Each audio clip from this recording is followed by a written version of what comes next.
Magtatakda ng ground rules ang Senado kung paano kakausapin ang Chinese Embassy sa issue sa West Philippine Sea.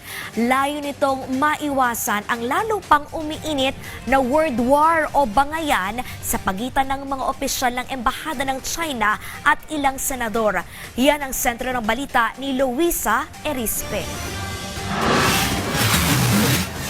Magkakaroon ng All Senators Caucus ang Senado bukas para pag-usapan ang mga itatakdang ground rules sa pakikipag-usap sa Chinese Embassy hinggil sa usapin sa West Philippine Sea. Ayon kay Senate President Pro Tempore Panfilo Lacson, layo ng caucus na linawin paano nila dapat kausapin ang embahada na hindi magkakaroon ng pagtatalo-talo. Maaari naman anyang dumalo sa caucus kahit ang mga nasa minority ng Senado. Matatandaan na nauna nang kinumpirma ni Senator Erwin Tulfo, Committee on Foreign Relations Chairperson, na handang makipagdialogo si Ambassador Jing Quan matapos ang mainit na palitan nila ng mga salita hinggil sa West Philippine Sea. Samantala, handa naman na bumalik sa Pag-asa Island si Senator Lacson.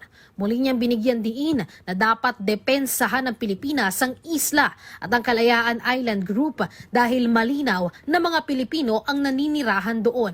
Para naman sa resolusyon ng Kalayaan LGU na nais ipatanggal sa records ng Senado ang nabanggit ni Senator Dante Marcoleta na isuko umano ang KIG sa China. Ayon kay Lacson, ang tamang proseso ay magkaroon ng motion sa Committee on Appointments sa Senado para opisyal itong matanggal sa record.